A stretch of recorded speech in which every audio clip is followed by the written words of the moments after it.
திருப்பாடல்கள் 77 அதிகாரம். கடவுளை நோக்கி உரத்த குரலில் மன்றாடுகின்றேன்.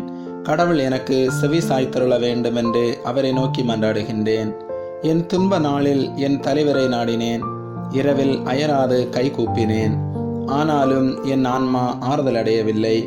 கடவுளை நினைத்தேன், பெருமூச்சு விட்டேன். அவரை பற்றி சிந்தித்தேன். என் மனம் சோர்வுற்றது.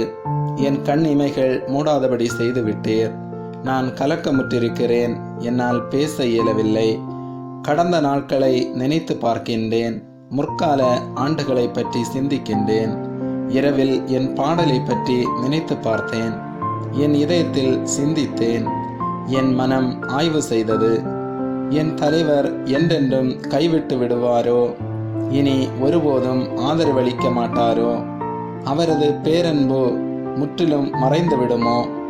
அவரது வாக்குறுதி தலைமுறை தோறும் அற்று போய்விடுமோ?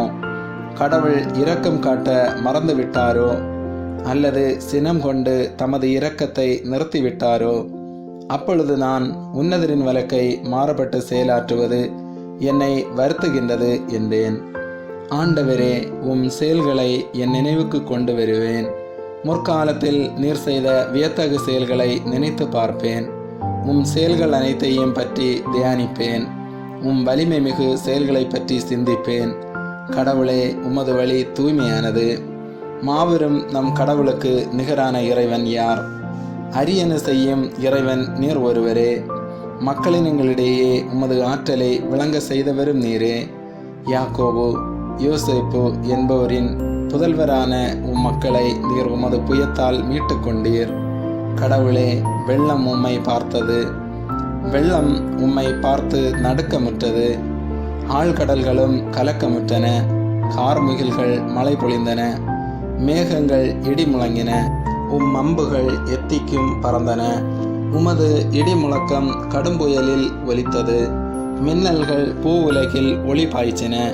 மண்ணுலகம் நடுங்கி அதிர்ந்தது. கடலுக்குள் உமக்கு வழி அமைத்தீர். வெள்ளத்திரளிடையே உமக்கு பாதை ஏற்படுத்தினீர். ஆயினும் உம் அடிச்சுவடுகள் எவருக்கும் புலப்படவில்லை. மோசே, ஆரோன் ஆகியோரை கொண்டு உம் மக்களை மந்தை என அழைத்து சென்றீர். ஆமேன்.